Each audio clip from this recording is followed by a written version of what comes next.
Hi, Lisa. Thank you so much for having me. I'm thrilled to be part of the Dr. Brown's webinar series. As you said, my name is Cathy Wood. I'm currently the director of the Neurodevelopmental Feeding Program at Texas Kids Home Therapy and Pediatric Home Healthcare, and I am the owner of Pediatric Neurodevelopmental Feeding Consultants.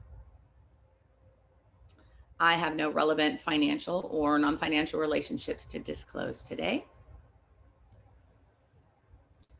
And our objectives for today are going to be to identify at least 2 emotional ramifications of a prolonged NICU stay for parents, one belief that parents may cling to after discharge once they're home, and then at least one reason that it is imperative that we understand reflex development and integration and how that impacts feeding, particularly in this population. So 2020 NICU statistics indicate that about 15 million premature births occur every year globally. That accounts for about 11% of the births annually, and that number is only increasing. I was surprised to learn that prematurity is a leading cause of death in children under 5. It accounts for about 18% of all child deaths under 5, and accounts for about 35% of all newborn deaths. So it's no wonder that parents who have spent an extended period of time in that kind of environment could develop mental health issues. So what are some of those emotional ramifications? PTSD is a significant response from parents that have spent a prolonged amount of time with their child in the NICU, with their infant in the NICU. Anxiety is another huge component, as well as depression. And studies are showing that parents are diagnosed with this before they're even discharged, and it continues for much longer than you would think after discharge. One study showed that even 6 months after discharge, 24% of the mothers in that study still qualified for a PTSD diagnosis. And that was increased further for mothers of infants with very low birth weight or those infants that were sicker during their stay. And one of the functional impacts that has on the baby is that mothers that were suffering from PTSD, anxiety, and depression had a harder time connecting with their infants. They had a harder time and were less effective at structuring play with their infants. A second study showed that 18 months after discharge, parents continued to show PTSD. 36% of the mothers in that study at 18 months still were scoring above threshold for a PTSD diagnosis. That number went up and was higher among a more traumatic NICU experience, earlier gestational age, C-section delivery, the mother's pre-existing anxiety or depression, and how sick the infant was during their stay. A third study showed that parent stress, just parent stress in general, at 2 years post-discharge, mothers of preterm infants showed significantly more stress responses than mothers of term infants, which in a way is to be expected. The difference was that the infants, the preterm infants, their mothers, their stress increased over time, as opposed to moms who are adapting to having a new baby over time, get a little bit more used to it, and they function better and with less stress. So that study over 2 years showed that at that point, moms were still scoring high for anxiety, for depression, for high stress levels. So those babies that were more frequently sick after discharge, requiring rehospitalizations, those parents reported greater stress, greater difficulty with functioning as a couple, and just greater burden on the family overall.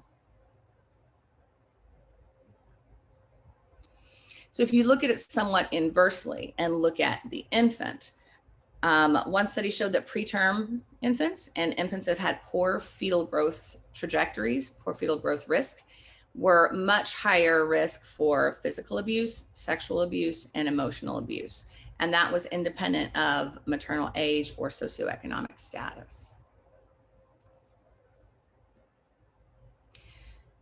So we work hard with these parents all through their stay to help them be developmentally aware, reading their baby's cues. And that's a beautiful thing to watch that develop with a parent.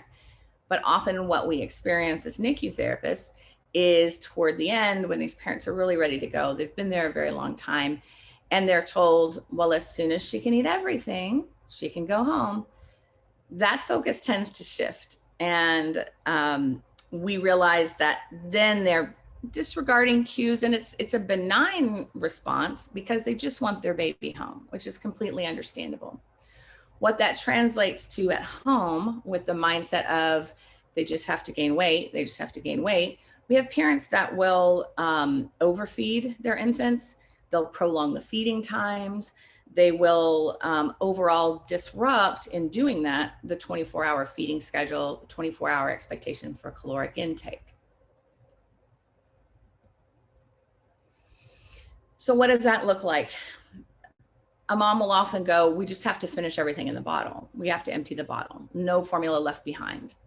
So when that is happening and the infant is trying to give cues that I really don't care for anymore, the mom is concerned that no, we need to finish or we're going to lose weight.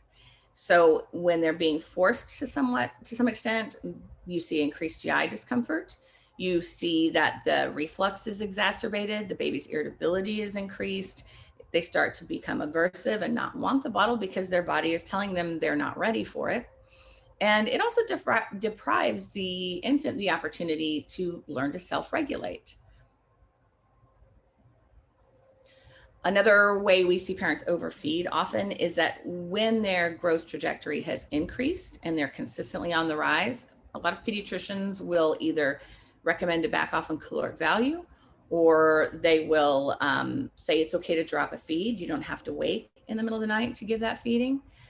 And the parents have a hard time accepting that information. They're very afraid if I don't wake them to eat that night, they're going to start losing weight.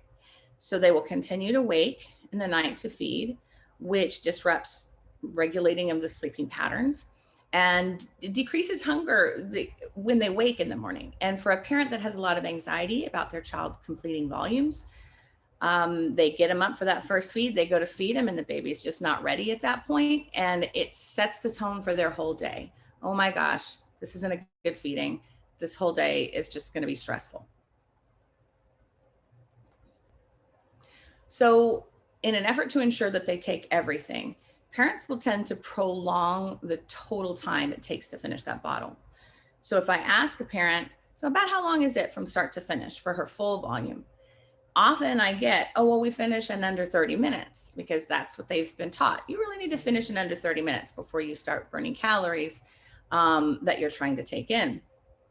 So I'll say, well, what does that look like? Does she just zoom through the whole 30 minutes? And often they'll say, well, no, she falls asleep after about 10 minutes. And so we give her a break and burp her really good. And then about 15 minutes or so, we offer the bottle again. And she'll eat for about 10 more minutes and take another ounce. And so then she gets sleepy again. So we give her a break. And then in about 15, 20 minutes, we finish up that last ounce. And she does that in 10 minutes. So it's about a 30-minute feeding. Well, in reality, it's 30 minutes of direct sucking time, but it's still over an hour of feeding time. So that runs it into the next feeding. So when they should be eating 3 hours later, they're actually only eating 2 hours later. So the infant may not be ready for that next feeding. So what are the negative outcomes of that? We want the baby to grow, right? But it really does disrupt that 24-hour feeding schedule. And then if the baby is refusing because they're not really to that point in their hunger satiation cycle, then the parents are then worried they didn't finish, and we've got to get all this volume in 24 hours. We have to get this many ounces a day. So if they're not allowing hunger satiation cycles to develop for the baby to learn self-regulating that way, understanding what hungry is, and the parent is feeding all day long, and initially parents are like, I just want them to gain and grow. It's fine. I'll do whatever it takes to get them to gain and grow. The problem is that in that time, it's starting to become a noxious experience for the baby, which then in turn completes a cycle and starts to impound the stress for the parent. So how do we help them make that shift? Well, education, education, education. Help them remember what it was like with that therapist in the NICU that they've had established a very close relationship with, and going back and focusing on listening to their baby's cues, seeing what the baby is interested in and what the baby wants at that time. And often they do, they remember, they go back to that, and they have awesome memories of the therapist they work with in the NICU. It's also important at that time to help them understand the importance of sleep for the developing brain and the effects of sleep deprivation and sleep interruption on a developing brain. Again, waking that baby to eat and disrupting that sleep pattern is also depriving them of the ability to regulate their own sleep, which as parents, new parents, and parents of NICU babies, we definitely need. How else can we educate them? We really need to get them to the point where they're allowed to take a break and they give themselves permission to take a break during the day. And they're not constantly focused on feeding, helping them take a step back and look at their baby as their baby and not a number on a scale and not something that causes them anxiety before that next doctor's appointment. Helping them understand that pushing that kind of volume-driven mindset is going to perpetuate a very negative cycle for that baby. It's really important that they step back and go, you're out of the NICU now, and look at your little one gaining and growing. Let's just take a breath and enjoy being home with your baby finally. One of the ways that parents will deal with the negative association of being in the NICU is to distance themselves from it. They don't want any memory of what happened, and they don't want to do anything that they were having to do in the NICU. One of those things that I see often is parents visualizing side-lying as a therapy technique, as an atypical feeding situation, and it makes their baby different from other babies. My baby is not normal. They need to feed in a different way that other babies do not. They'll often say, if I ask, is this how you were feeding in the NICU? They'll say, oh no, we were doing side-lying, but she's a big girl now. She doesn't even need to do that anymore. They see that as a deficit. And it's important for us as therapists to help remind them. It's actually a very natural feeding position, and it predisposes them to be the most successful because biologically, that's how we would be feeding our infants if we didn't have bottles and formula and express breast milk. So reminding them that it's actually a very natural position. And if they were nursing that child, they would be in a sideline position through a year or however long they chose to feed that baby. So a second way a parent might deal with their NICU stay is to actually cling to what was taught them, to not want to give up what they were using in the NICU. After all, it was what got them out of the NICU, and they don't want to change anything. They want them to keep gaining and growing. So we will talk about maybe changing the baby's positioning when we see that it could be tweaked a little bit to help with stability. And the parent will say, oh, no, my therapist said we need to always feed in left sideline. Well, as therapists, we know that over time, there's going to be a gradual decrease in that physiological flexion. Babies that had a significant neurological history in the NICU will start to, with that loss of physiological flexion, will start to give more evident signs that they're having some motor dysfunction, maybe quality of movement, maybe tonal changes at that time. And often there's asymmetry with that. So it's important to look at where they are posturally overall to see if maybe it's time to try some other feeding positions, and being able to tell the parent, this is why I think maybe we should give this a shot. So this is my little friend Ezra, and he was a 35-weeker. He had an older brother who was 34, who was a rock star. Got out of the NICU very, very early, ate, no respiratory issues, nothing. Mr. Ezra was a week longer gestationally and did not have the same course. He does have a syndrome. And so his progress through the NICU was very, very different than his brother's, which was very difficult for the mother to understand and to process. So let's listen for a second to Mr. Ezra taking a bottle.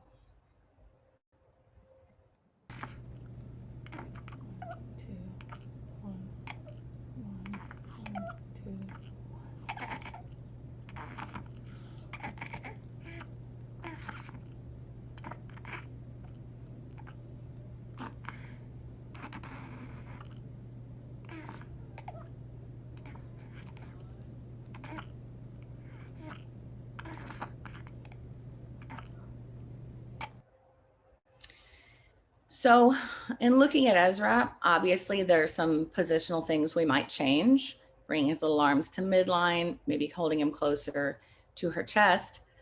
And so what do we see and hear him doing clinically?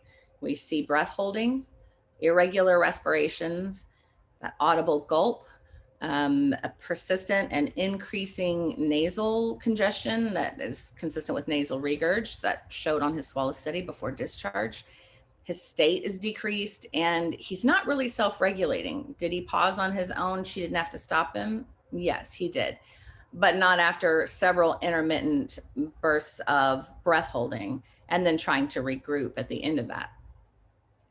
So we did incidentally put him in left sideline right away. And he looked no different at all in left sideline than he looked and sounded in that feeding.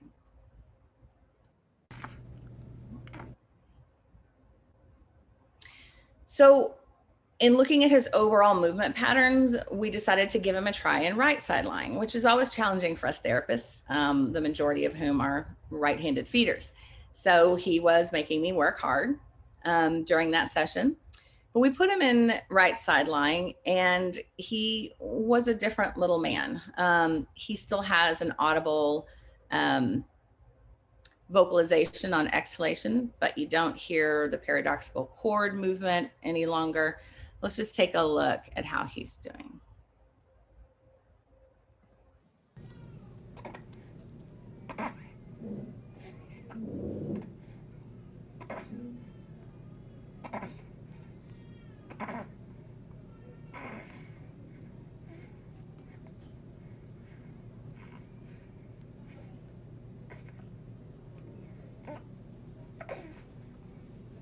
Sounds better on his right.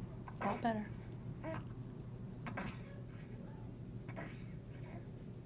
A lot better.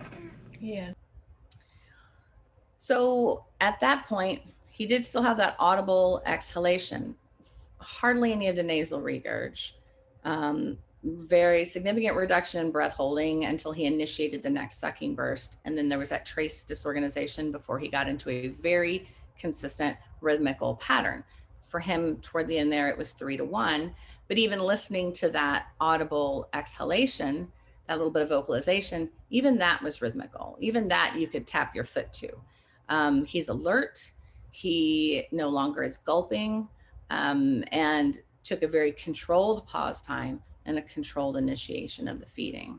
Respiratory effort was decreased as well. And he went from going from anywhere from 1 to 7 in the suck to swallow ratio to a pretty consistent 3-1.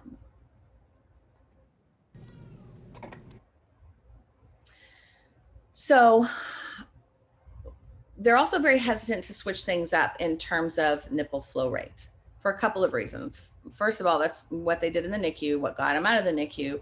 And so they're fixated on, oh no, he needs to be on a preemie nipple.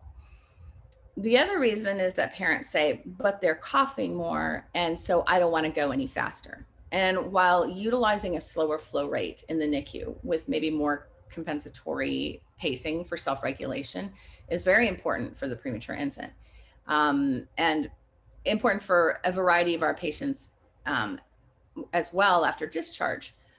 But we often have to remind the parents, but they're older now and they will continue to advance in flow rate. And sometimes what's harder for parents to understand is that slower is not always better. So what are the negative outcomes of holding on to a slower flow nipple? It's very important in a premature infant to allow them to have a slower flow, use more external pacing. But we have to remind parents that now that they're out, they're bigger, they're gaining weight, and like any other infant, they're going to start progressing up the flow rate. So if we have a baby that's on a nipple that's too slow for them developmentally, they're going to have a higher suck swallow ratio. They're trying harder and harder to get that volume out, and they're getting more and more frustrated. So it's a little more of an effortful feeding. When you have that higher suck swallow ratio, what you often see in a modified barium swallow is that they're taking that milk or formula in a piecemeal fashion, a little bit at a time. And then when their brain perceives we're ready to swallow because now there's enough volume, Sometimes the small volumes that they've taken ahead of time, the small little boluses that they've extracted before, have started to already work their way over the posterior tongue as the infant's trying to get more volume from the nipple.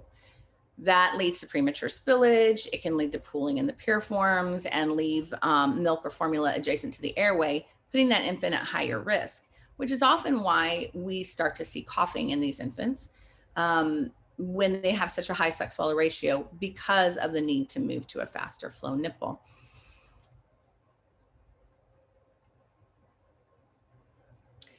So this is my little friend Ella, and you're going to see her first on a level 2 nipple. She was a 26 weeker. And at this point in her time at home, she's starting to have significant extensor posturing in her lower extremities. Cutie cute and smart as a whip. Let's see how she does on the level 2 nipple. Very social butterfly.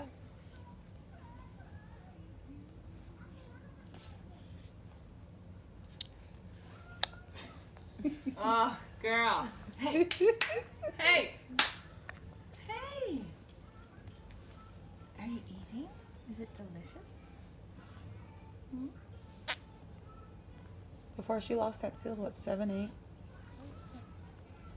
1, 2, 1, 2, 3, 4. Not counting, Mama.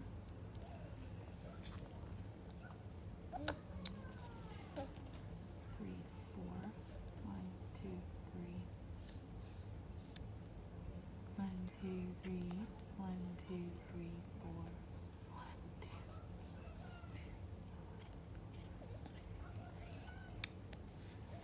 2. Girl, I tried to live. So she's got a lot of extraneous movement. She's a mover and a shaker. Her suck swallow ratio is variable. Often you would see her on the end of the nipple and really pursing her lips in an effort to extract. Her jaw excursions were shorter, especially when her suck swallow ratio was higher. You could hear that she's sucking hard enough to, even if she turned to one side or the other, she would lose that seal. She always wanted to look at whoever had the cell phone. And we had a hard time keeping her in a side view position. So she has that frequent audible loss of seal, and she would frequently pull away and just kind of chew on the nipple often. So we tried her on a level 3, the same bottle and nipple. So here's Ella on a level 3 nipple.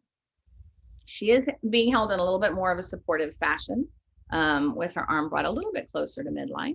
So let's see how she does. Pretty girl. Good job. Good section. You were hungry. Ella. Ella girl.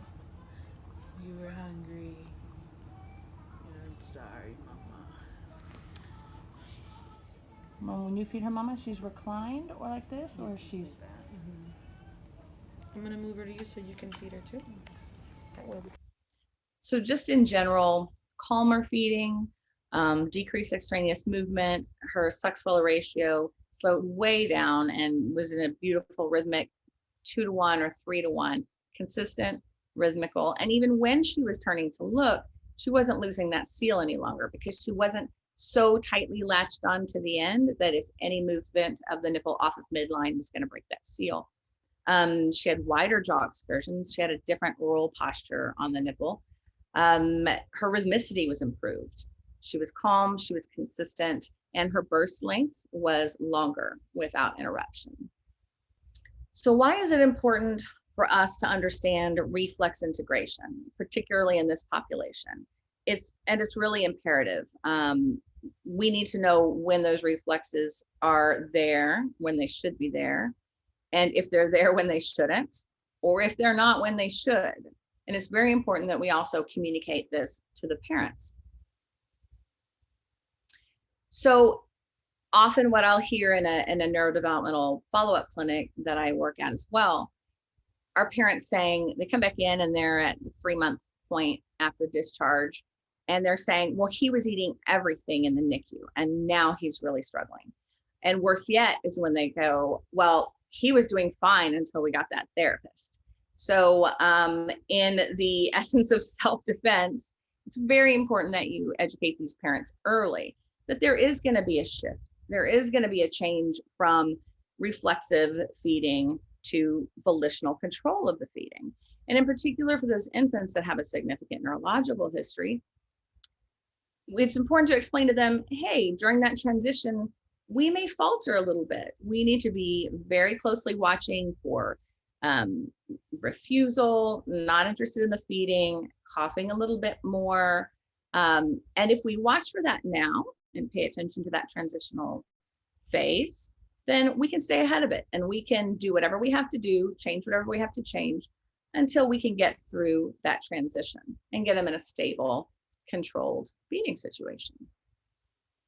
So in the neurotypical infant, that transition, that reflex integration period, particularly for postural stability and sucking, occurs almost seamlessly and is a beautiful progression to watch. They're shifting from postural stability from positional stability to postural stability. They're shifting from a reflexive suck to a volitional suck, and their sensory perception is improving and maturing. The chemoreceptors in the larynx are starting to kick in and be much more sensitive.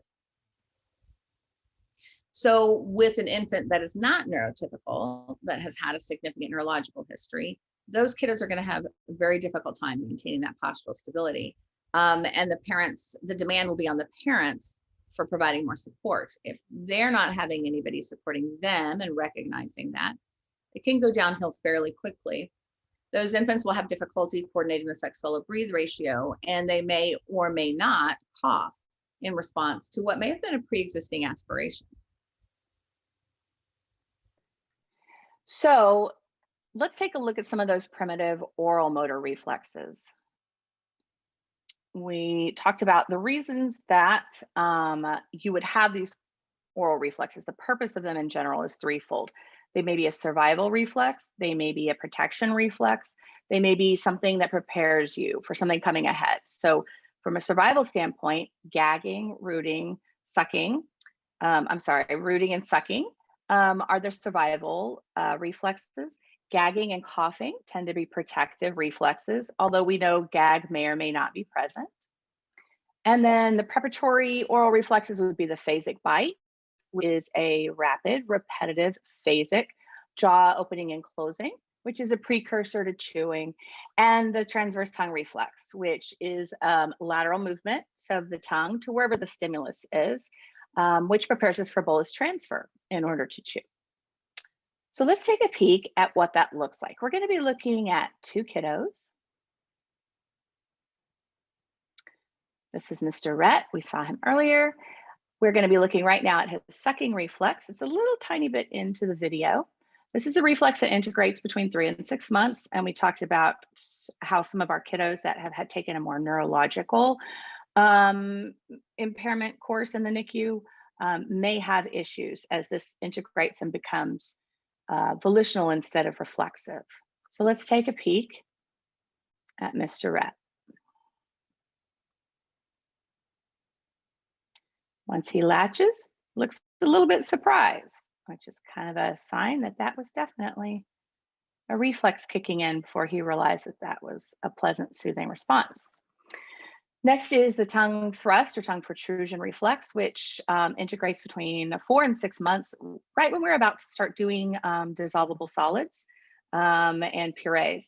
So this is when you might see that a baby's starting spoon feeding, but you spend the majority of the time scraping it and refeeding it back into their mouth because they want to do that obligatory thrust. So Mr. Rhett, a little bit advanced, is thrusting his tongue out to expel. So a little less reflexive. He's very efficient at blowing raspberries to get me out of there. The next reflex we're going to look at is his transverse tongue reflex. Let's back up to the video here. There's protrusion. Here's transverse tongue. Okay, and again, this is the reflex where his little tongue should follow the stimulus. Let's see how he does. There's to the right. Eventually, it's a little bit disorganized. He eventually gets back over to the left. And here's a still shot that kind of highlights what that transverse tongue reflex looked like to the right when my finger was on his right gum line. Okay, so the buccinator will provide postural stability once that positional stability of the fatty pads has integrated or resolved. So about the time they're starting to sit, and around 8 to 10 months, they will kind of resorb those fatty pads, and then they rely on the buccinator to provide an active contraction.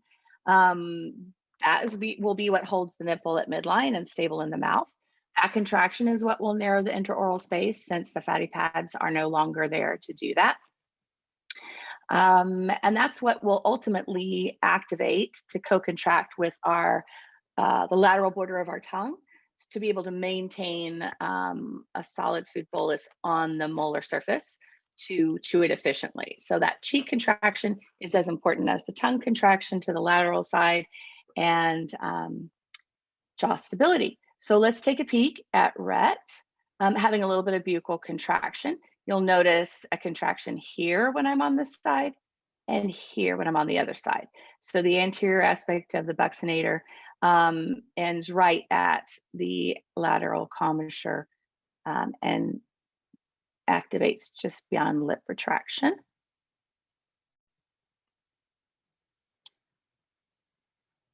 There's a contraction, there's a contraction. We'll take a peek at this one more time, and I'll kind of highlight with the cursor. There's a contraction, and there's a contraction. And when I bring my cursor up, it pauses the screen. Take one more look. Contraction, contraction.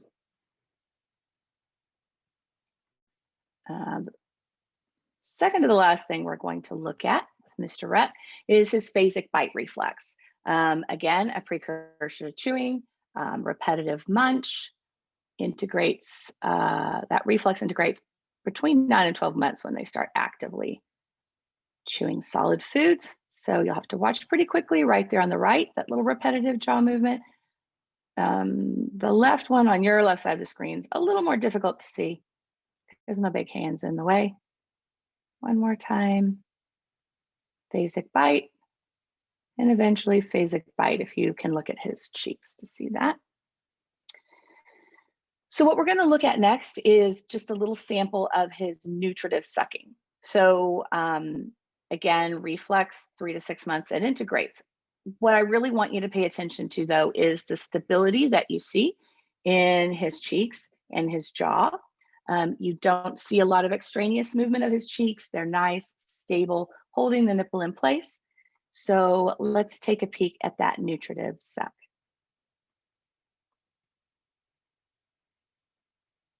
And just be mindful of his cheeks. Once he gets into a little rhythm of 2 to 3 sucks to 1 swallow, you see jaw movement, you see a little bit of that active buccinator contraction at the nasolabial fold. But otherwise, nice, stable cheeks. Our other little friend we're going to look at today is Mr. Ezra again. So looking at him as a whole kiddo, stepping back, you'll notice that he has decreased tone. He's more hypotonic. And in general, Ezra has delayed arousal and spends a great deal of time in more of a sleep state, a depressed state of alertness. He has generalized hypotonia, and you can kind of see that by the lack of grooving at the nasolabial fold.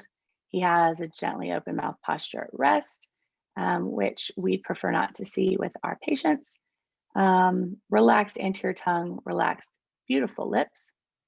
So let's take a peek. This is his sucking reflex in his sleep, which is appropriate. We often see little ones do that little soothing, organizing suck pattern. And here is his suck reflex on the pacifier. You'll notice that non-nutritively, although with the clip we saw of Mr. Rhett was short. Ezra's tends to be a variable rate. He does maintain a latch. He has suck strength integrity there. Slips out a little easier, probably more related to his state than his sucking reflex, the strength of his reflex. Okay, let's take a peek at Mr. Ezra's buccinator response. So again, doesn't necessarily have to be present at this age, but what I would like for you to look at is the overall pliability, hypotonia in his cheeks. He does have those nice little fatty pads, but what you'll see is that this gives the whole fatty pad, doesn't offer any resistance to my finger. So it's trying to elicit the phasic bite there, not quite successful. And again, trying to elicit a buccal contraction. And you see that the whole fatty pad just moves with my finger. And again, yes, his state is somewhat depressed. This tends to be more often than not. Let's take a peek one more time again at the lack of resistance once we get into his cheek.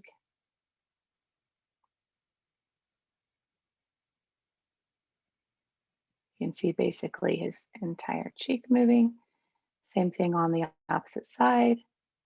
I don't get a squeeze on my finger. And by contrast, let's take a peek very quickly again at Rhett. Nothing really moves except that contraction. You can even see that he's going to have cute little dimples. Contrasting the hypotonia and neurotypical tone. Okay, we're going to look a little bit at my attempt at eliciting that phasic bite. And what I ultimately get is a suck reflex, which looks a little bit like it might have been a phasic bite, but it's actually eliciting that suck response, just going across the anterior third of his tongue to get to the other side. Initiate suck. Okay, so let's take a peek at Mr. Ezra and his nutritive sucking sample. Again, not so mindful of the suck swallow breathe ratio or jaw excursion, but let's just take a peek at his general neuromotor tone, resting tone, active tone in this situation. If you notice, compared to the stability with Ezra's cheeks, I'm sorry, with Rhett's cheeks, Mr. Ezra, you can see that he has active give inward when he generates negative pressure, just as he did outwardly when I did a little bit of a buccinator response. Tried to elicit that.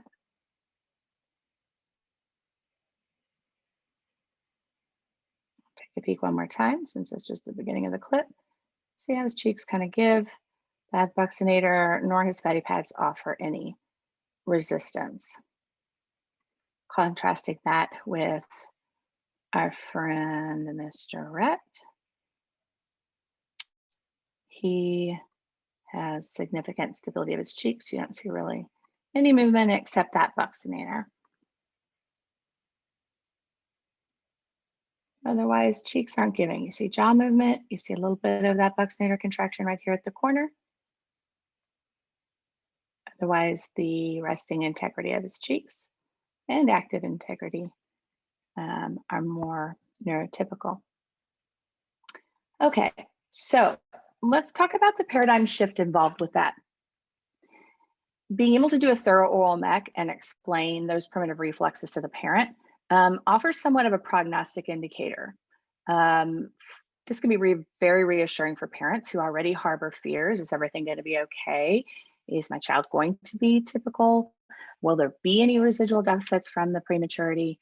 Even if it's a grade 1, grade 2 bleed, even though statistically the chances are lower of more neuromotor impact from that, it can really relieve their anxiety if you have knowledge of the reflexes, when they should be there, when they should go, and whether or not they're present, they're prompt, and they're purposeful, and helping parents to understand that purpose can help them make the shift from my baby was sick in the NICU and now they're home.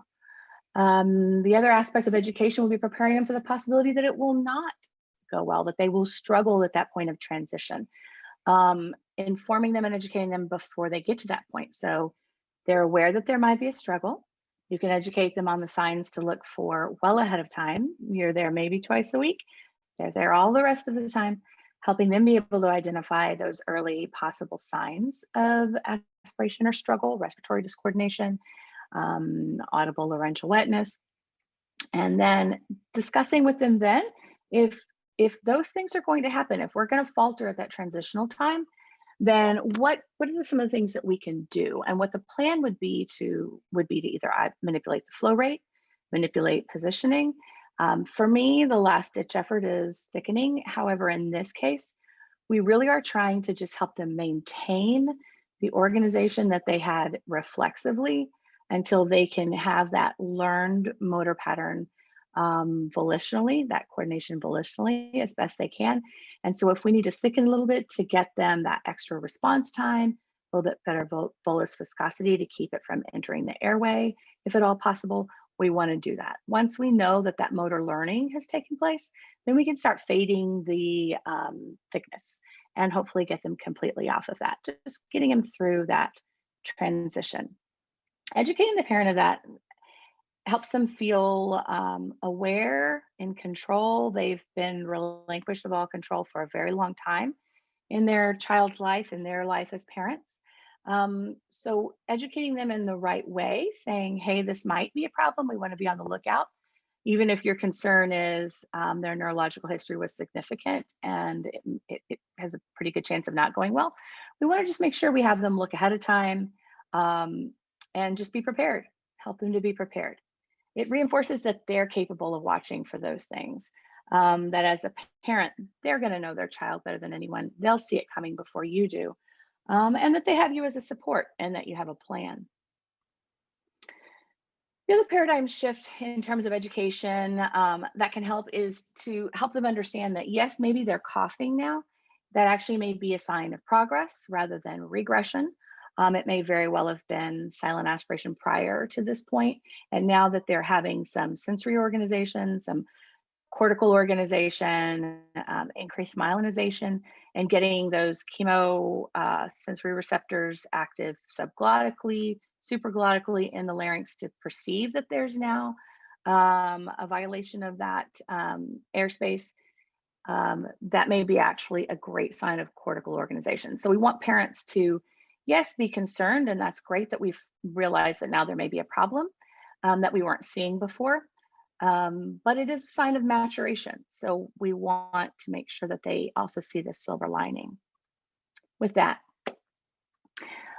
So helping them understand the why that you want to change helps them not to cling so tightly to what they retained in the NICU, which may still be appropriate for that patient, but more than likely at this point after discharge, they're heartier, they're healthy, they've grown, they're ready to advance. So for the parents to understand why, based on the physiology or pathophysiology that you're seeing, is crucial. For them to be able to trust that you have a plan and that your plan makes sense. And just helping them see their whole kid. Hey, it was a tough time, but look how healthy you're home. They wouldn't have let you go home otherwise.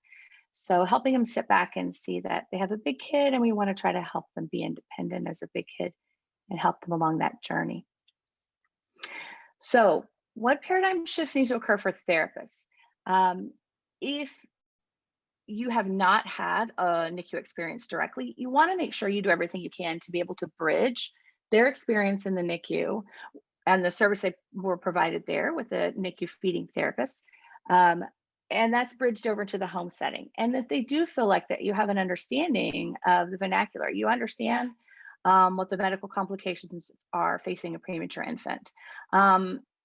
So reach out, do the extra work, figure out kind of what that NICU environment is like, so that you can use kind of the same vocabulary, and they know that you are on a continuum, and that they will continue to, with the great team that they had as a NICU patient, they'll also have with their feeding therapists as outpatients, whether that be motor, occupational, physical, or speech pathology. And then also making sure you understand the emotional effects of having a premature infant on that parent, even after they're home. So in the NICU, where these emotions can start to develop, the mental health ramifications, they're real and they're significant. And how that impacts the family, the parents, mother and father, PTSD, depression, anxiety, acute stress disorder, and how that affects couples, how that affects the family stability. We have to be mindful of that. If we are not mindful of that, it impacts us because the parent may not establish that bond. That infant and parent may not feel that same sense of attachment that they would had things gone according to plan. Parents that have had this PTSD and are a little bit more hands-off with their child out of fear tend to have a harder time establishing typical play skills with their infant. And it can even affect their parenting style to make them a more intrusive parent, more of a helicopter parent. And certainly with what they've gone through, that's understandable. We just have to make sure that we're supporting that on the outside to avoid it becoming a bigger issue, helping them reach out. In addition to looking at the whole family, you also obviously need to look at your patient in and of itself. But even if you were just referred for feeding, I consider myself a speech language pathologist, which means I am still looking at speech and language. And any feeding therapist needs to be mindful of either monitoring the speech and language development on your own, or collaborating with the speech pathologist that's treating if they are not the feeding therapist. Because even though feeding as women, we innately feel like we should at least be able to do that, which is where a lot of the grief and distress lies with moms if they're struggling with being able to feed their child. You have to make sure they're looking again at the whole baby, looking at their cognition, looking at their language development, looking at their ability to communicate very early on. If we know there's a significant neurological history, we need to be mindful of the potential of this child possibly to not be a verbal communicator. And yes, as an infant, we can start addressing those things. We can look at cognitive development. We go back to Piaget's stages, look at cause effect. Are they understanding that? Are they connecting with the parent? Are they going to be a candidate for, at the very least, being able to access a switch toy? We can start cultivating that very early on. Language development. One of the things I like to talk to my parents about, if I know they're very fixated on feeding, or if they've come back and I've seen them in neurodevelopmental clinic and they've only worked on feeding, the child's approaching 3 and that's the only thing that's been addressed, language has not been addressed.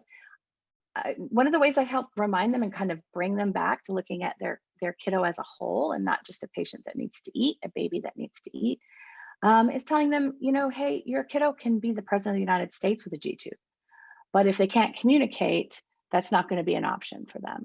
So starting that communication early, knowing that they're going to be transitioning to the schools, knowing that you want to be able to know how their day was, if it was a good, bad day, we want to be able to communicate with them, and we can start that very, very early. So definitely, if you're a motor therapist, work with your speech pathologist on facilitating that communication, that language, that cognitive learning early on.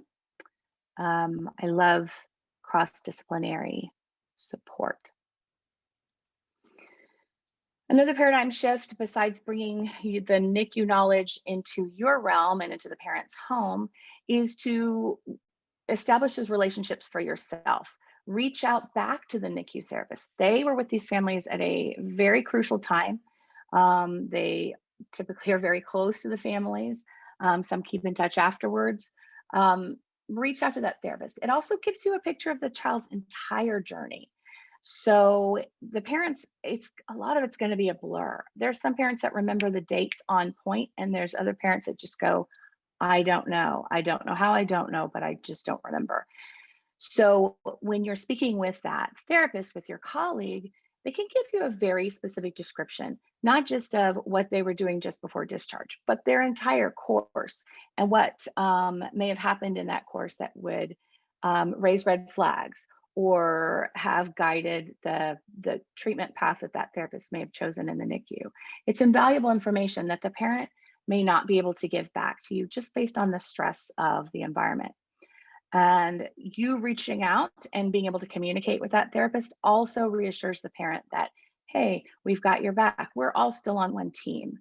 And we've been privileged to receive that torch being passed from the therapist, but we're going to make sure that we understand your whole child, that we really deeply understand what they've been through, why the recommendations were made and we want to help them to facilitate continued progress. Last paradigm shift for therapists, not quite last, but expanding your knowledge from the mouth out to the whole body.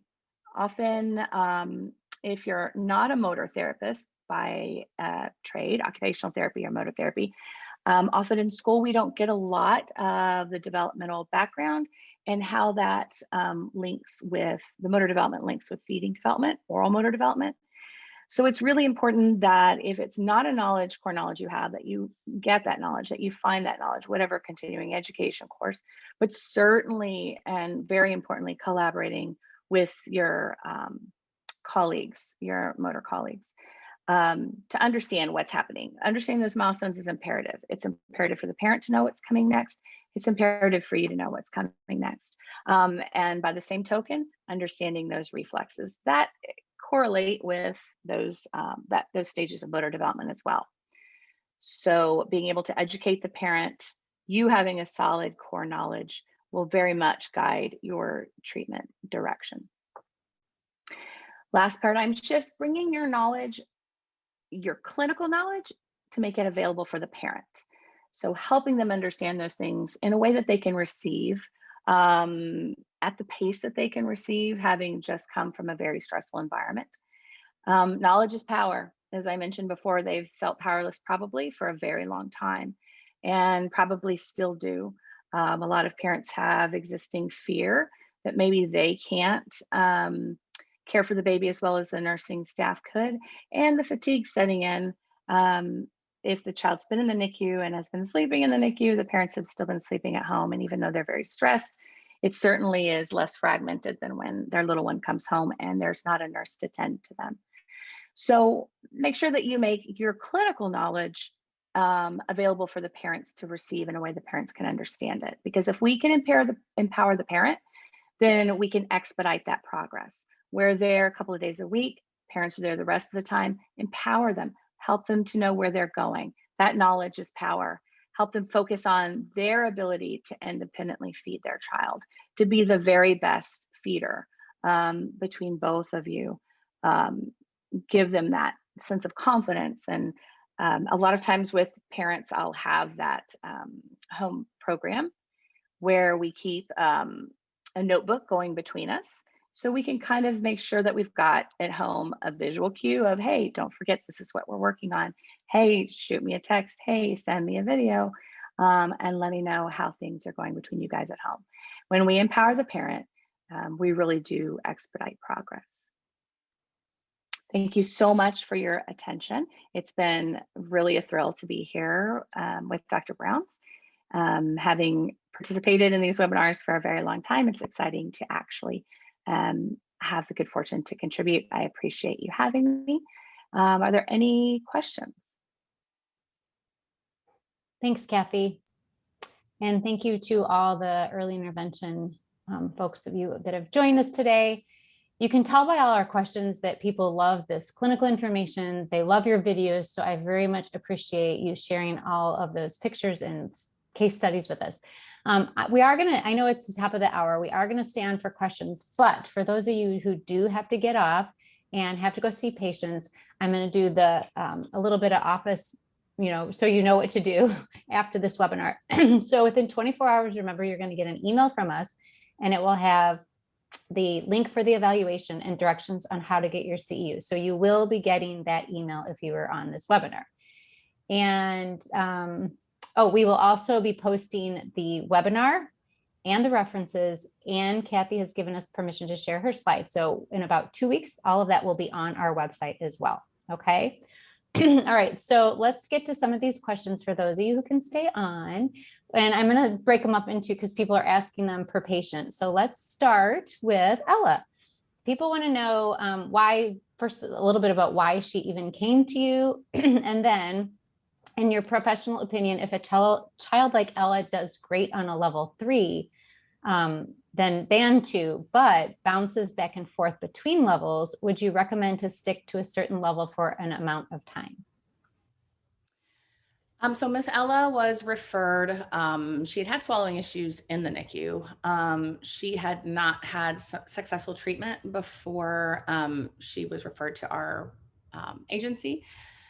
And as she had gotten older and that extensor tone started kicking in, she also began to have more issues, more overt issues with her feeding. She had a repeat swallow study shortly before she was referred to us, which showed a lot of penetration with thin and half nectar. And she went home on a full nectar from that swallow study.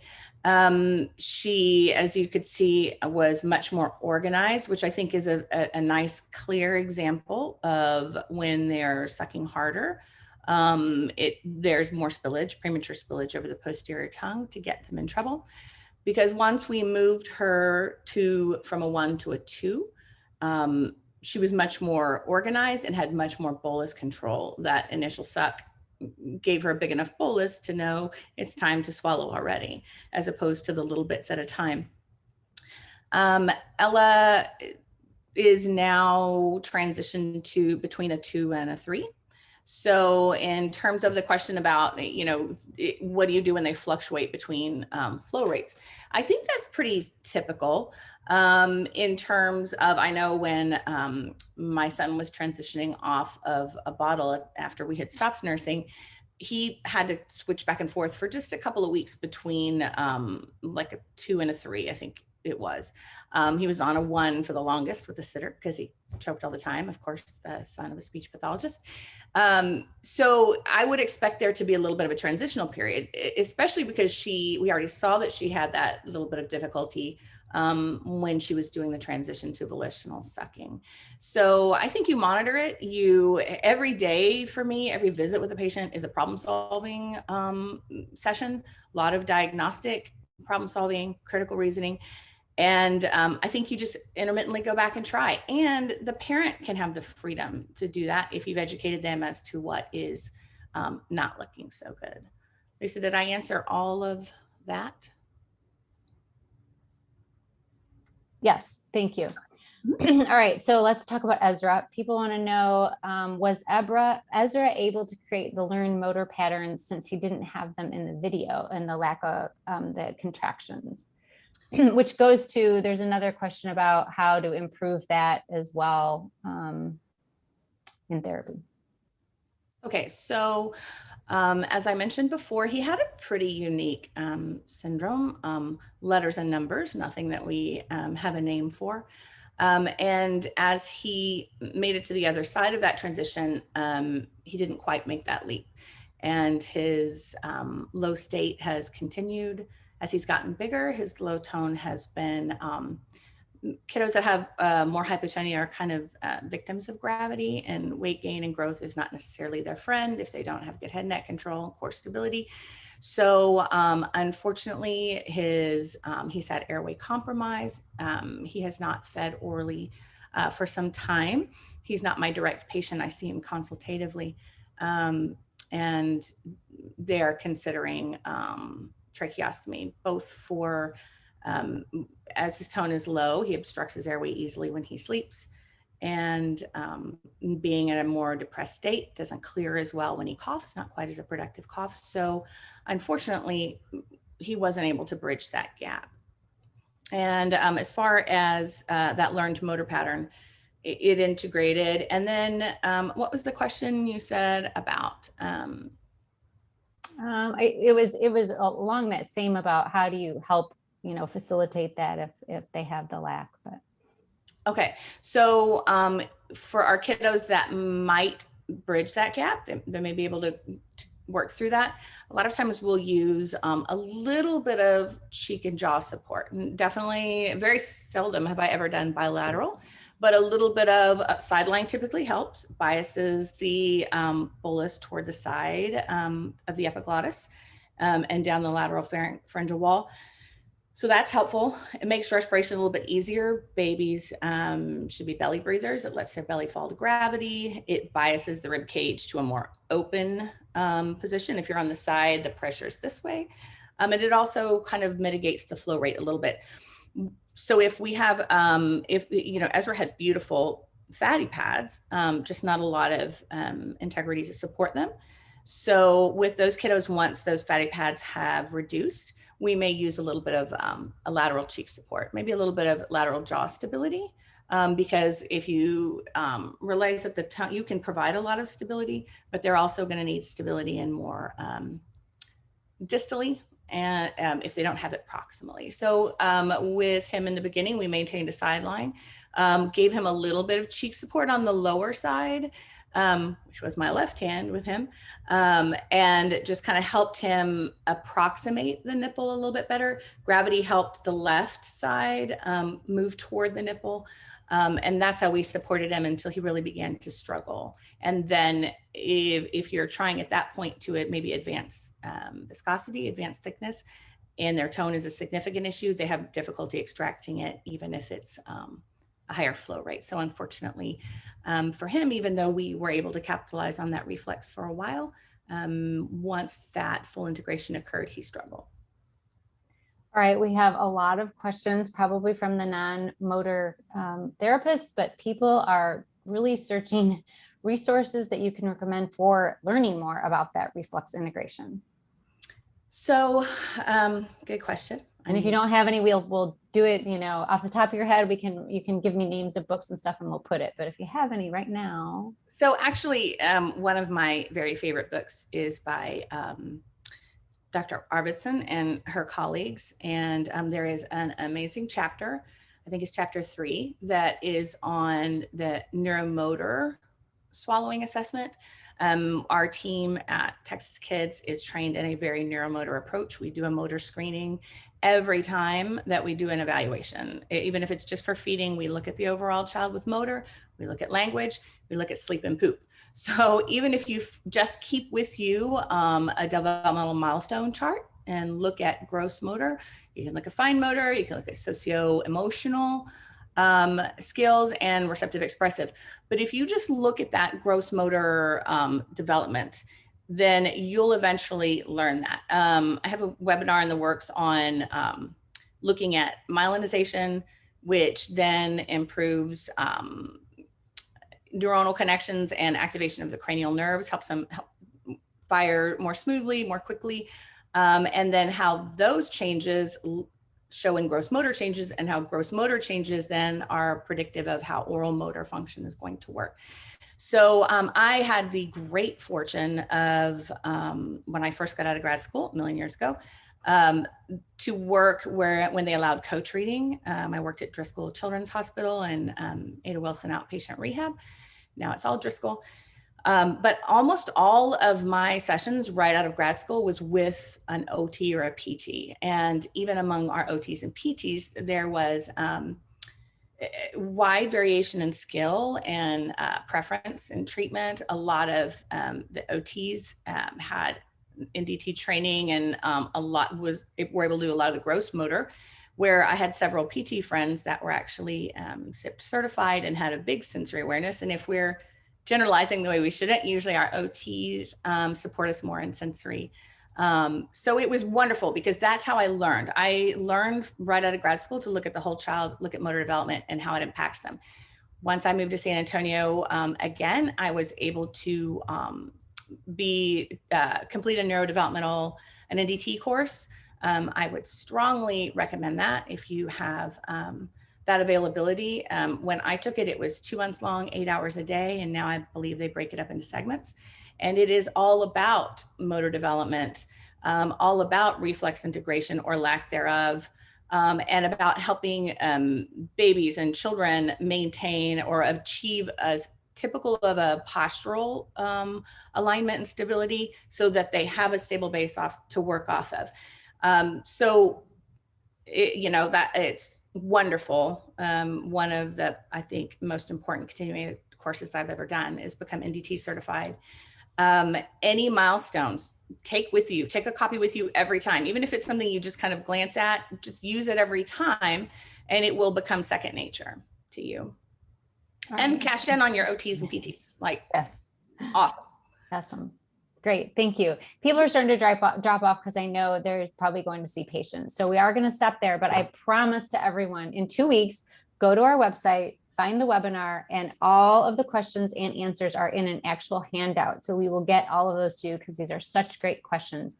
So just again, thank you, Cathy. Thank you to all of you. And we want to also just announce that we're very excited. In August, our next webinar is going to be with a breastfeeding topic because it is National Breastfeeding Month, and we will have a great speaker for that presentation. So thanks, everyone. Thank you so much for being here. Thank you. Have a great day.